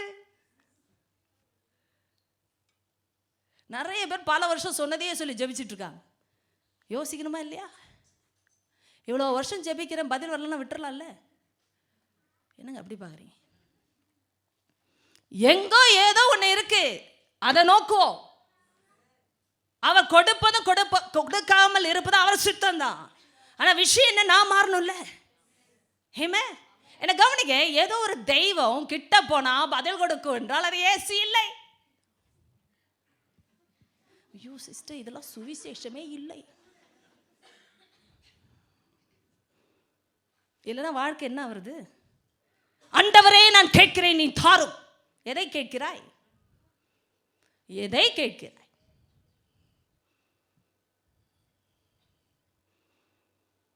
சமாரிய ஸ்திரீக்கு எத்தனை புருஷங்க? என்ன சிஸ்டர் இந்த சப்ஜெக்டுக்கே வந்துட்டீங்க? சொல்லுங்க, யதார்த்தமானதுங்க. யாருக்கும் தெரியல பாருங்க, அதே கன்ஃபியூஷன். 5, 6வது 1. ஆனால் அது புருஷன் ஏசுகிட்ட வந்தா புருஷன் கிடைக்குன்னு அவன் நினைச்சா.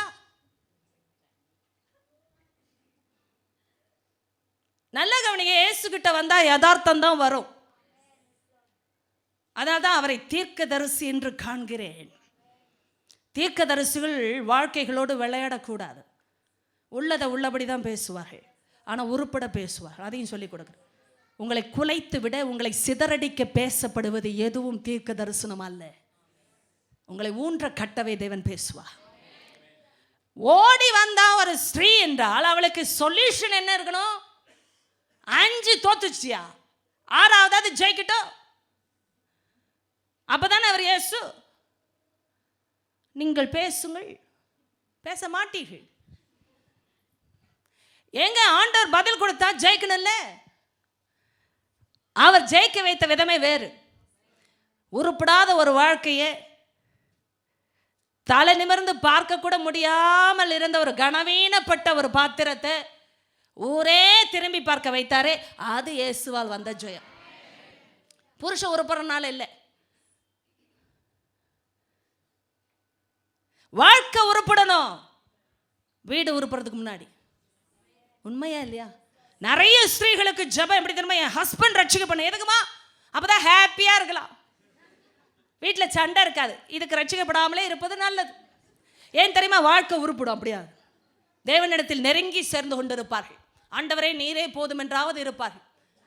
இவர்களுக்கெல்லாம் ரட்சிப்பு கொடுத்து விட்டால் நோக்கங்கள் தவறாகிறது. ஆனால் தான் ஆண்டவர் சில விஷயத்தை டிலே பண்ணுவார். நல்ல கவனிங்க. ஏன் தெரியுமா? வசனம் இல்லாத ஜெபங்கள். கர்த்தருக்குள்ள வாழ்கிற வாழ்க்கைக்காக ஒரு ஆள் அர்ப்பணித்து ஜெபிச்சாலே அந்த அர்ப்பணிப்பு எதனால் வந்தது என்றால் வார்த்தையினால் வந்தது. ஆண்டவரே நீர் என்னை தெரிந்து கொண்டதை நான் நிலைத்திருக்கத்தக்கதான கனி கொடுக்கணுமே.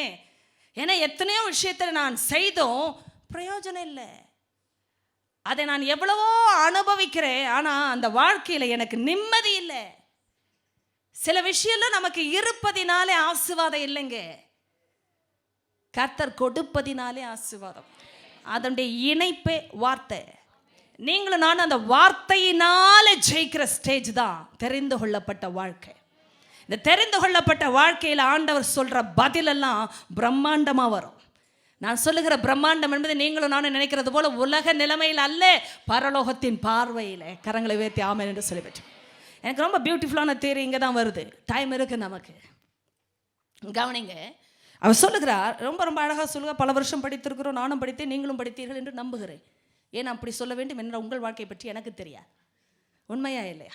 இப்போ நீங்கள் இதை படிச்சிருப்பீங்க, நானும் படித்தேன், இது பல வாரம் இப்போ படித்து கொண்டே இருக்கிறோம். வேறு இதில் ஒரு விஷயம் அவர் பல வருஷமாக சொல்லி வச்சிருக்கிறார். என்ன விஷயம் சொன்னார் பாருங்கள்.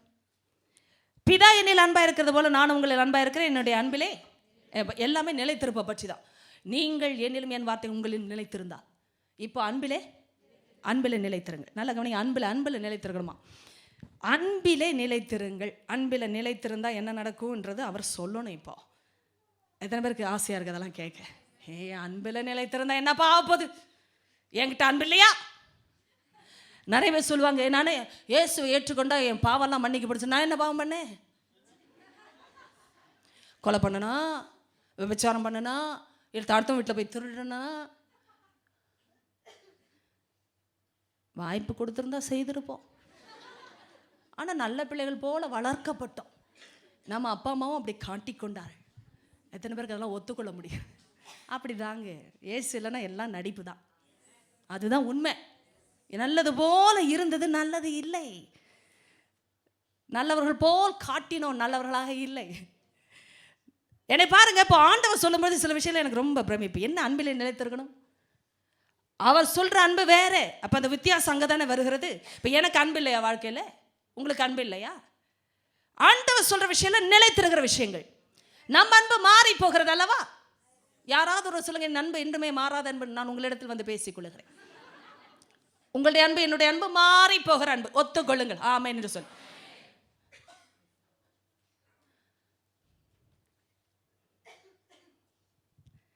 இப்ப இவர் சொல்லுகிற அன்பு என்ன அன்பு? பிதா, கவனிங்கள், பிதா என்னில் அன்பாய் இருக்கிறது போல நானும் உங்களில். அதுவே தப்பாயிடுச்சு. பிதா குமாரனில் அன்பாய் இருக்கலாம். ஏன்னா குமாரன் அவ்வளோ ஒழுங்கானவர், பரிசுத்தமானவர், நல்லவர், எப்பொழுதுமே கீழ்ப்படுகிறவர். இதில் ஒன்று உங்களுக்கு எனக்கு இருக்கான்னு சொல்லி கையை உயர்த்தி காட்டுங்க. யாருக்குமே இருக்காது. அப்படி கையை உயர்த்தினீங்கன்னா மகா பெரிய பொய் சொல்லியிருக்கீங்கன்னு அர்த்தம். ஆனால் இந்த ஈக்குவேஷன் எனக்கு புரியல. பிதா என்னில் அன்பா இருக்கிறது போல நானும். பெரிய அன்புப்பா, எனக்கு தகுதியே இல்லை அந்த அன்புக்கு. சரியா? எல்லாருக்கும் எத்தனை பேருக்கு புரியுது அதுக்கு தகுதியே இல்லைன்னு? ஆமாம், எனக்கு தகுதியே இல்லை. தகுதி இன்னைக்கு வரப்போவதே இல்லை. இப்போ கவனிங்க, ஏன்னா இது ரொம்ப முக்கியமான விஷயம். நான் நன்றாய் ஆன பிறகு, நான் தேவனை போல மாறின பிறகு, நான் இயேசுவுக்கு உகந்த ஒரு காணிக்கையாக இருக்கும்போது என்று ஒரு வார்த்தையும் வரல. நான் நன்றாக ஜெபிக்கும் பொழுது, நான் வசனத்தை மனப்பாடம் செய்து அப்படியே சொன்ன பொழுது, ஆதி ஆகமத்திலிருந்து வெளிப்பாடு வரை நான் விழுங்கின போது, யாராவது ஒத்துக்கொள்கிறீங்களா? இதில் ஒரு நாள் கூட தேர மாட்டோம். ஏன்னா ஒரு நாள் ஜெபித்தா 9 நாள் இல்லை. எனக்கு தெரியல உங்கள் ஈக்குவேஷன் எப்படின்னு. ஓ சிஸ்டர், நான் 20 வருஷமாக என் பக்தியை காத்து கொண்டு இருக்கிறேன். காத்ததே தேவன் என்பதை நான் சொல்லிக்கொள்கிறேன். ஏன்னா விழ வைத்திருந்தால் என்னைக்கோ காணாமல் போயிருப்போம். மறைய வேண்டிய விசுவாசத்தை அப்படியே ஒழியாமல் காத்த தேவன். உன் விசுவாசம் ஒழிந்து போகாதபடிக்கு நான் உனக்காக வேண்டிக் கொண்டேன். பிசாசு போட்டு புலகின், அது என்னமா சுலகினா, ஆமாம், அது நான் வேற பேரை வச்சுட்டு, சுலகினால் புடைக்கிறது போல, அந்த புடைக்கிற ஸ்டேஜ். அப்படி உன் விசுவாசத்தை ஒழிக்க ரெடியாக இருந்தப்போ நான் தான் உனக்காக வேண்டிக் கொண்டேன். உன் விசுவாசம் ஒழியக்கூடாது. இல்லைன்னா இன்னைக்கு ஓராள் கூட பக்தியில் இருக்க முடியாதுங்க. இயேசுக்குள்ள நான் நன்றாய் வாழ்ந்தேன்னு சொல்ற ஆள் யாருமே கிடையாது. ஆனால் ஒரே ஒரு விஷயம், அவர் என்னை அவருக்குள் காத்து கொண்டார். அந்த பெருமை அவருக்கு மட்டும்தான். அதனால தான் இந்த அன்பு கூட எனக்கு தகுதி இல்லை. ஆனால் 10 சொல்லிவிட்டா பாருங்கள். நான் என் பிதாவின் கற்பனைகளை கை கொண்டு அவருடைய அன்பிலே நிலைத்திருக்கிறது போல. ஐயோ, இதை சொல்லும் போதே சான்ஸே இல்லை. நீங்களும் என்னம்மா என் கற்பனைகளை கை கொண்டிருந்தால் என்னுடைய அன்பிலே. ஏங்க, குமாரன் பிதாவுடைய கற்பனைகளை கை கொள்ளலாம், ஏன்னா அவர் குமாரன். நீங்க யாரு? சொல்லுங்க சொல்லுங்க, நீங்க யாரு? நிறைய பேர் சொல்லுவாங்க இயேசு செஞ்சான்னு அது என்ன பெரிய விஷயமா? ஒரு இயேசு, ஒரு இயேசு. நான் யாரு? இங்குதான் ரகசியம் வருகிறது. இப்போ இதெல்லாம் ஆண்டவர் ஏதோ வாக்கியங்களுக்காக பேசியிருக்கிறாரா பைபிளில்? ஏதோ ஒரு விஷயம் இருக்கு. அப்போ ஏதோ ஒரு விஷயம், எத்தனை பேர் அது உணர்ந்து கொள்ளும்? ஏதோ ஒன்று இருக்கு, இல்லைன்னா அப்படிலாம் பேச மாட்டார். நான் என் பிதாவின் கற்பனைகளை கை கொண்டு அவருடைய அன்பிலே நிலைத்திருக்கிறது போல நீங்களும் என் கற்பனைகளை கை கொண்டு இருந்தால் என் அன்பிலே. அப்படின்னு என்ன அர்த்தம்? இந்த நிலைத்திருக்கிற அனுபவமே கற்பனையை வைத்து தான் வருகிறது. இப்போ நீங்களும் நானும் இந்த அன்பில் நிலைத்திராமல் போகும்பொழுது என்ன நடக்கும் அதுவும் தெரியணுமே. என்னமா கற்பனை காத்துல போயிடுச்சுன்னு தெரியும். ஐயோ, என்ன பாருங்கள் கிறிஸ்தவர்களே, ஏன்னா நான் தான் உங்களை அப்படி பார்க்க சொல்ல முடியும். நான் எப்பொழுதும் உங்களை பார்த்து கொண்டு தானே இருக்கிறேன். அதாவது இந்த அடிப்படையில் பேசுகிறேன். கவனிங்க, எப்படிங்க நான் அன்பில் நிலைத்திருக்கிறது தெரியுமா? ஐயோ, இதெல்லாம் லாபகரமான சத்தியங்கள். எத்தனை பேருக்கு புரியுது? லாபகரமான சத்தியங்கள் சத்தமாக சொல்லுங்க பாப்பா. லாபகரமான. நான் உனக்கு போதித்து நீ நடக்க வேண்டிய வழி உனக்கு காட்டுவேன்னு உங்களுக்கு சொல்ல தெரியும். கர்த்தர் இன்னொரு வார்த்தையை சொன்னார், ஏசாயா 48:17. லாபகரமானதை நான் உனக்கு போதித்து நீ நடக்க வேண்டிய, அதுதான் பிரயோஜனமானவைகளை நான் உனக்கு I teach you what is profitable. இதுதான் அந்த விஷயம். பிரயோஜனம்னு அர்த்தம் அதுல ஒரு ப்ராஃபிட் இருக்கு, லாபம் இருக்கு. அப்பிரயோஜனம் என்ன அர்த்தம்? வேஸ்ட். அதுல லாபம் இல்லைன்னு அர்த்தம். When God is teaching you something, he is teaching something profitable. லாபத்துக்குரிய விஷயத்தை நான் பேசுறேன் உனக்கு, அதை எப்படி போதிக்கிறேன்றா அப்படி போதித்து நீ நடக்க வேண்டிய வழியில உன்னை நான் நடத்துகிற கர்த்தர். அப்போ கவனிக்க, ஆண்டவர் ப்ராஃபிட்டபிளா பேசாம எதையுமே சொல்லி தர மாட்டார். இப்போ கர்த்தர் பேசினா அதுல ஒரு லாபம் இருக்கு. நீங்களும் நானும் லாபம் இல்லைன்னா ஆண்டவருக்குள்ள இருக்க மாட்டோம். ரொம்ப நடிக்கக்கூடாது. கரங்களை உயர்த்தி ஆமைன்னு சொல்லுங்க. ஐயோ, என்னை போல தியாகமாய் கர்த்தரை பின்பற்றினவர்கள் எவருமே இல்லை, ஒருவரும் இல்லை. இயேசு அழைத்தார் என்றால் அதான் அவராக எல்லாவற்றையும் விட்டு பின்பற்றினோமே எங்களுக்கு என்ன கிடைக்கும்? மீனை விட்டை உனக்கு எல்லாம் கிடைக்கும். ஆண்டவர் சொன்ன இம்மையில் மாத்திரம் மறுமையிலும் கிடைக்கும். 100 இதை மாதிரி யாருக்கு சொல்ல முடியும்? அப்போ சும்மா ஃபாலோ பண்ணாங்களா? யோபு உங்களை சும்மாவா சேவிக்கிறான்? எத்தனை பேருக்கு இந்த டயலாக்? ஐயோ, புரிந்துக்கோங்க சத்தியத்தை. பிசாசுக்கே தெரியவன சும்மாவா சேவிக்கிறா? அவ்வளோ கொடுத்துருக்கீங்க, கொடுத்தது மட்டும் இல்லை வேலி போட்டிருக்கீங்க. எவ்வளோ பொறாம அவனுக்கு பார்த்தீங்களா? இப்போ இந்த மாதிரி கிறிஸ்தவங்க பேசினா கண்டுபிடிங்க, அது பிசாசு. கிறிஸ்தவங்களாம் இந்த மாதிரி பேசுனீங்கன்னா அது ஆண்டவரே இல்லை. ஏன்னா அவன் அப்படி தான் பேசினான். அவன் சும்மாவா சேவிக்கிறான், அவங்க சும்மாவா கோயிலுக்கு போகிறாங்க, கொடுக்குறாரு. சரியா சொல்லுங்க, நல்லா கொடுக்குறாரு. எங்கள் அப்பா வளர்ந்தவங்களுக்குள்ள தெரியும். கொடுக்குறாங்களாம், நல்லா கொடுக்குறாரு அப்பா, அதனால தான் நல்லா இருக்கும். அப்படி சொல்லுங்க, அதுதான் உண்மை. சும்மாவா சேவிக்கிறான், எல்லாம் கொடுத்தது மட்டும் இல்லை வேலி வேற, அது வேற போறாம பாருங்க. அவனுக்கு வேலையை எடுத்துருங்க, பார்ப்போம் எப்படி இருக்கான்னு. எல்லாத்தையும் எடுத்துருங்க. பாருங்க, நிறைய என்ன நல்ல குணம் உள்ளவங்க பேசுகிற பேச்சு.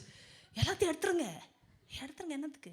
ஒன்று கூட கொடுக்கூடாதான். எப்படி ஃபுல்லாக எடுத்துருங்க. விட்டா உயிரை எடுத்துருப்பான்.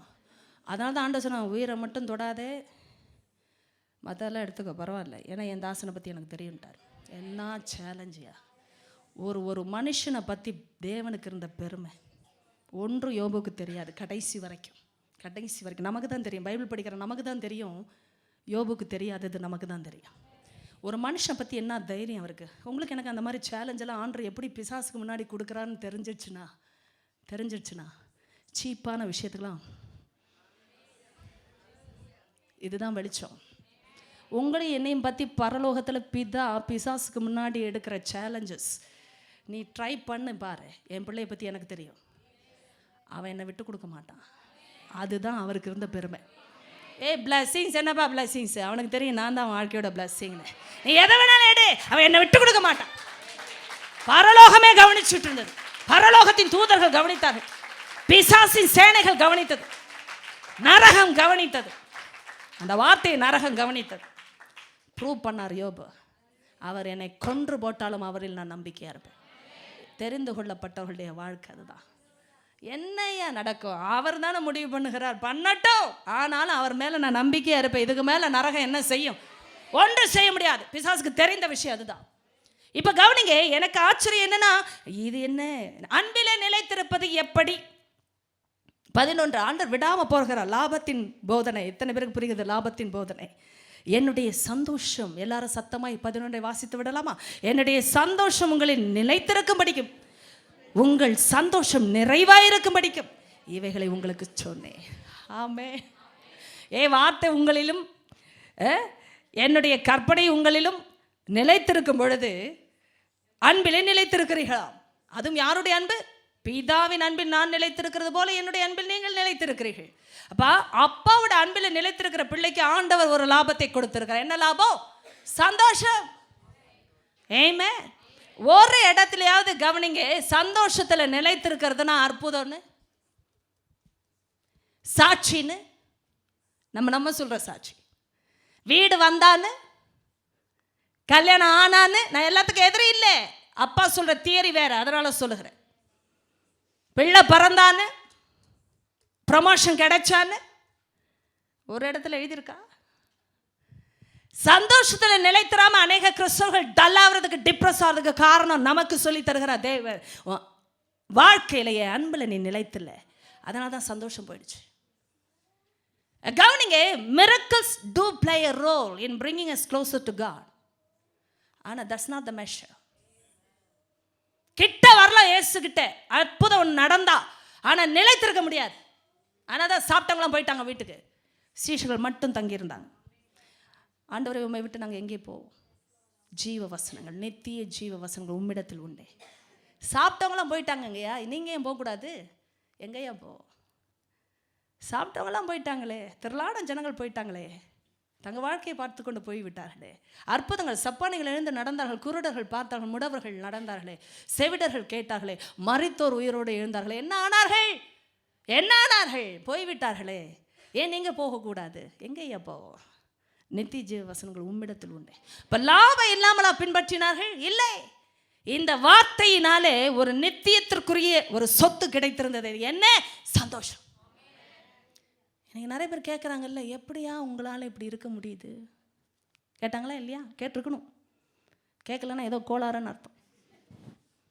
எப்படிங்க உங்களால் இப்படி இருக்க முடியும்? அதுக்காக இப்படியே போனீங்க வேற மாதிரி நினச்சிடுவாங்க.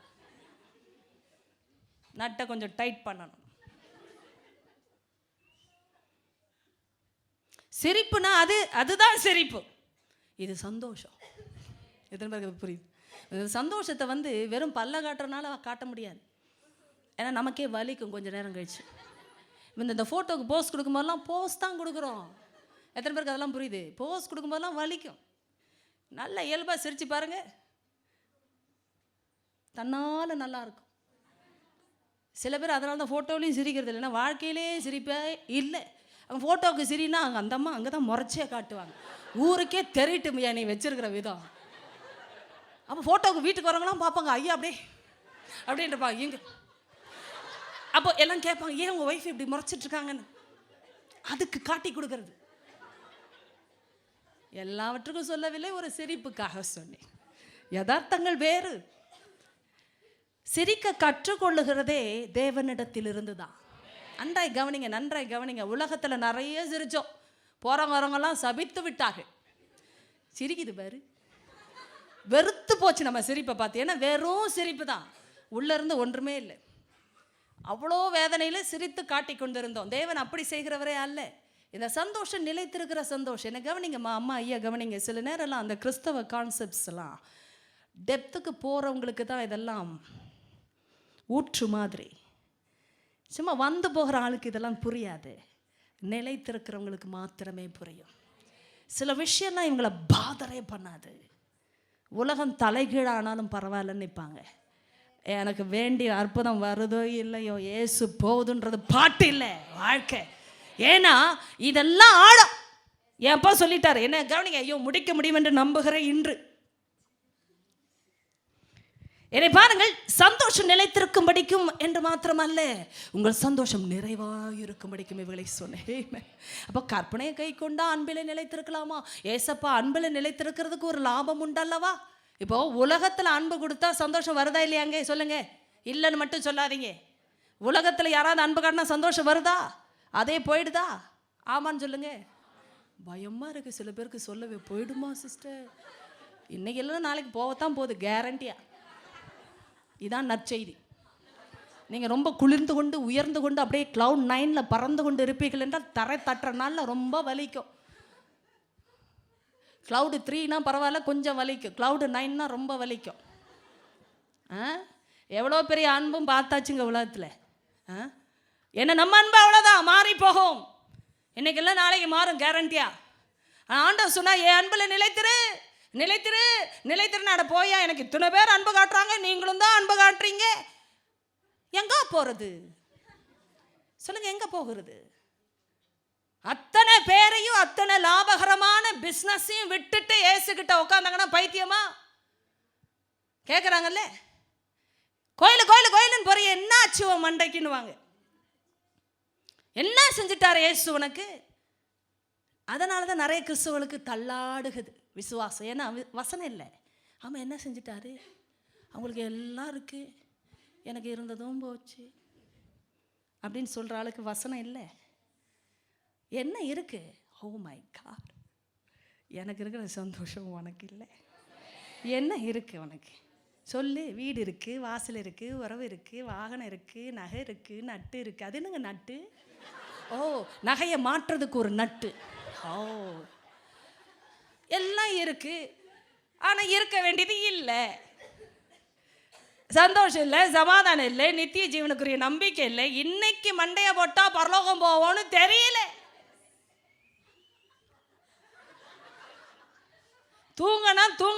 தூங்கினது மாதிரியே இல்லை. ஏன்னா நைட்டு அதை விட வேலை செஞ்சுருக்காங்க தூக்கத்தில். அது எவ்வளோ பெரிய கொடுமை தெரியுமா? எந்திரிக்கும் போது ஓவர் டைம் வேலை பார்த்த மாதிரி இருக்கும். மண்டை காஞ்சி எந்திரிக்குதுன்னு சொல்லுவாங்கல்ல, தூக்கமும் தூக்கமாக இல்லை. என் தேவன் சொல்லுகிற கர்த்தர், அவர் சொல்கிறதெல்லாம் அப்புறம் டைரக்ஷன் மாறிடும். இங்கே பாருங்க, எனக்கு ரொம்ப சந்தோஷமான விஷயம். ஓகே இது நான் அடுத்த வாரம் தான் தொடுவோன்னு நினைக்கிறேன். இப்பொழுது நிறைவாக இருக்கிற சந்தோஷம், நிலைத்திருக்கிற சந்தோஷம் நான் உனக்கு தருவேன். எப்பொழுது என் அன்பில் நிலைத்திருக்கிற ஆளுக்கு இதுதான் symptom. This is the symptom of being in God's love, that we will be filled with God's joy.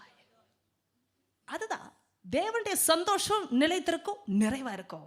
இது அற்புதங்களால் வரும்னு ஆண்டவர் சொல்லவே இல்லை, வசனத்தால் வரும். வார்த்தை நிலைத்திருப்பதினால் அன்பு வரும். இந்த அன்பு தேவனால் வரும். தேவனால் அன்பு வந்தால் தேவனால் வருகிற சந்தோஷம் வரும். இந்த சந்தோஷம் நிலைத்திருக்கும்படியுமல்ல, நிறைவாய் இருக்கும்படிக்கும். அப்படின்னா என்ன அர்த்தம்? எவ்வளவுக்கு எவ்வளோ நிறைவாய் ஆண்டோடைய சந்தோஷத்தில் இருக்க முடியுமா, இருக்க முடியும். ஆமென் என்று சொல்லி பெற்றுக்கொள்ளலாம். ஹல்லேலூயா. I am going to touch this crucial revelation next week. ஏன் தெரியுமா? இது வரைக்கும் படித்தேன், இப்படி நான் இந்த வசனத்தை பார்த்ததே இல்லை. அதுதான் ஆண்டவர். ஏதோ ஒரு லாபம் இல்லாமல் அவர் எதையுமே பேசலை. ஏன்பா இப்படி சொல்கிறீங்கன்னா அதில் ஒரு லாபம் இருக்குது. உங்கள் வாழ்க்கையில் நல்லா நினைத்துக்கோங்க, கர்த்தர் கொடுக்கட்டும், கர்த்தர் எடுக்கட்டும், ஸ்தோத்திரம். ஆனால் ஒரு விஷயம், அது கர்த்தராக இருந்தால் போதும். ஆமென் என்று சொல்லி எழுந்து நிற்கலாம். ஏன்னா இது ஆண்டவருக்குரிய பெருமை. இது நமக்குரியதல்ல, மனுஷனுக்காக அல்ல, இது தேவனுக்குரிய பெருமை. பரத்தை நோக்கி உங்களுடைய இருதயங்களை உயர்த்துவதற்கு அடையாளமாக கரங்களை உயர்த்தி சொல்லுங்கள், ஏசப்பா உங்கள் அன்பு ஒன்று மாத்திரம் என் வாழ்க்கையில் இல்லைன்னா நான் என்றைக்கோ மரித்து போயிருப்பேன் என்பதே நிச்சயம். நான் என்னை ஏமாற்றி கொள்ளாதபடி, மற்றவர்களை நான் ஏமாற்றாதபடி ஏற்ற நேரத்தில் என்னை ரட்சித்தீரப்பா. எவ்வளோ உண்மைப்பா. நான் என்னை அழிக்காதபடி, மற்றவர்களை நான் அழித்து விடாதபடி என்னை நீர் காப்பாற்றினேன். அதற்காய் ஸ்தோத்திரம்பா. பொய்யான மாயைகள் நிறைந்த உலகத்தில், அன்புனா என்னன்னே இலக்கணம் தெரியாத உலகத்தில் நான் பிறந்து வளர்ந்தேன். ஆனால் பரலோகத்தின் பிதாவே, உம்முடைய அன்பை என் வாழ்க்கையில் வெளிப்படுத்தினீரே. நான் அல்ல, நீரே என்னை முதலாவது நேசித்தீரப்பா. அன்பு என்பதை நான் கற்றுக்கொண்ட முதலாவது இடமே உம்முடைய அன்பால் மாத்திரமே. நீங்கள் என்ன நேசிக்கலன்னா அன்பு என்னன்னு எனக்கு தெரிந்தே இருக்காது. நீர் என்னை முதலாவது நேசித்தீர், அதற்காய் ஸ்தோத்திரம். நாங்கள் பாவிகளாய் இருக்க கிறிஸ்து எங்களுக்காக மரித்ததினாலே தேவன் எங்கள் மேல் வைத்திருந்த அன்பை விளங்க பண்ணினார். அப்பா, அந்த அன்பை விளங்க பண்ணபடியா இயேசு எங்களுக்காய் மரித்தாரப்பா. சொல்லுங்க, வாய்களை திறந்து உங்க சொந்த பாஷையில் நன்றி செலுத்துங்க. என்ன நீங்க ரட்சிக்கலன்னா என் வாழ்க்கை என்ன இருக்கும்? இன்றைக்கு அர்த்தமட்டு போயிருப்பேன், நரகத்திற்கு போயிருப்பேன். ஆண்டவரே, என் வாழ்க்கை என்றோ மறந்து போற ஒரு வாழ்க்கையை போயிருக்கும்பா. ஆனால் என் வாழ்க்கை தெரிந்து கொண்டீரே, நிலைத்திருக்கத்தக்கதான கனிகளை கொடுக்க தெரிந்து கொண்டீரே. என் வாழ்க்கையில் எல்லாம் மாயை சுவாமி. நீங்க வரலன்னா எதுவுமே அர்த்தம் இல்லை சுவாமி. ஏசப்பா, உம்முடைய அன்புக்கு ஸ்தோத்திரம். நீங்கள் நிலைத்திருக்கிற காரியங்களை எனக்கு காட்டி கொடுக்குறீங்கப்பா. எவ்வளோ உண்மை! இந்த உலகத்தில் எல்லாமே நிலைத்திராதது. Every other ground is a sinking ground. Father, I know that in Jesus' name you are the only sure foundation of our times, Lord. Hallelujah. எங்களுடைய வாழ்க்கையுடைய காலங்களின் நித்திய அஸ்திபாரம் நீங்கள் மட்டும்தான்ப்பா. எங்கள் வாழ்க்கையில் நீங்கள் ஒன்று செய்தால் மட்டும்தான் நிலைத்திருக்கோம். உங்களால் வருவது மாத்திரமே நிலைத்திருக்கும். உங்களால் வராத எதுவுமே நிலைத்திராது. இயேசுவின் அதிகாரமுள்ள நாமத்திலே பரம பிதாவினால் நடப்படாத நாற்றல்லா வேரோடு பிடுங்கொண்டு போக நான் சொல்லும்போதே வேர்கள் பிடுங்கப்பட்டு கொண்டிருக்கிறது பிதாவே. இயேசுவின் நாமத்திலே நன்றி செலுத்துகிறேன் பிதாவே. நான் இந்த வசனத்தை பேசின பொழுதே வேர்கள் பிடுங்கப்பட்டு கொண்டிருக்கிறது. இயேசுவால் வராத நாற்று, பரம பிதாவினால் வராத நாற்று, பரிசுத்த ஆவியினால் வராத நாற்று, தேவனுடைய வார்த்தையினால் வராத நாற்று இயேசுவின் நாமத்திலே வேரோடு பிடுங்கப்பட்டு பாதாளத்துக்கு போயின்ற கட்டளை கொடுக்கிறேன். ஒருவருடைய ஆவியிலும் ஆத்மாவிலும் சிந்தனையிலும் உணர்விலும் அவயவங்களிலும் இயேசுவின் நாமத்திலே நான் பிரகடனப்படுத்துகிறேன் பிதாவே. ஒவ்வொரு அங்கத்திலும் அக்கினி இறங்கட்டும் இப்பொழுது. பரம பிதாவினால் வராத எல்லா வேர்களும் அதின் கனிகளும் இயேசுவின் அக்கினியினால் பட்சிக்கப்பட இப்பொழுது நான் கட்டளை கொடுக்கிறேன். பட்சிக்கப்பட இப்பொழுது, வேர்களோடு பட்சிக்கப்பட இப்பொழுது. நீ இனிமேல் முளைக்க உனக்கு நான் அதிகாரம் கொடுக்க இல்லை. இந்த இடத்தில் உனக்கு அதிகாரம் இல்லை. இங்கு வந்த பிள்ளைகளுடைய குடும்பத்தில் உனக்கு அதிகாரம் இல்லை. தலைமுறைகளில் அதிகாரம் இல்லை. கரத்தை எடு பிசாசு. இயேசுவின் நாமத்திலே உனக்கு கட்டளை. கரத்தை எடு. தேவ ஜனத்தை போகவிடு. இயேசுவின் நாமம், தேவ ஜனத்தை போகவிடு. இன்னொரு விசை உனக்கு கட்டளை கொடுக்கிறேன். தேவ ஜனத்தை போகவிடு. இயேசுவின் நாமத்திலே போகவிடு. அவர்கள் உயரத்திற்கு அழைக்கப்பட்டவர்கள். அவர்கள் நிலைத்திருக்கிற கனிகளை கொடுக்கும்படி அழைக்கப்பட்டவர்கள். அவர்கள் தேவனால் தெரிந்து கொள்ளப்பட்டவர்கள். ஹல்லேலூயா. தேவனால் தெரிந்து கொள்ளப்பட்டவர்கள். பெற்றுக்கொள் பிள்ளையை, தேவ அபிஷேகத்தை பெற்றுக்கொள். இயேசுவின் நாமத்திலே ஒரு பலத்த அபிஷேகத்தை உணர்கிறேன். பெற்றுக்கொள். யூடியூப்ல இன்டர்நெட்ல பார்க்கிறவங்க இயேசுவின் நாமத்திலே பெற்றுக்கொள்ளுங்கள். இப்பொழுதே அபிஷேகம் இறங்குவதாக.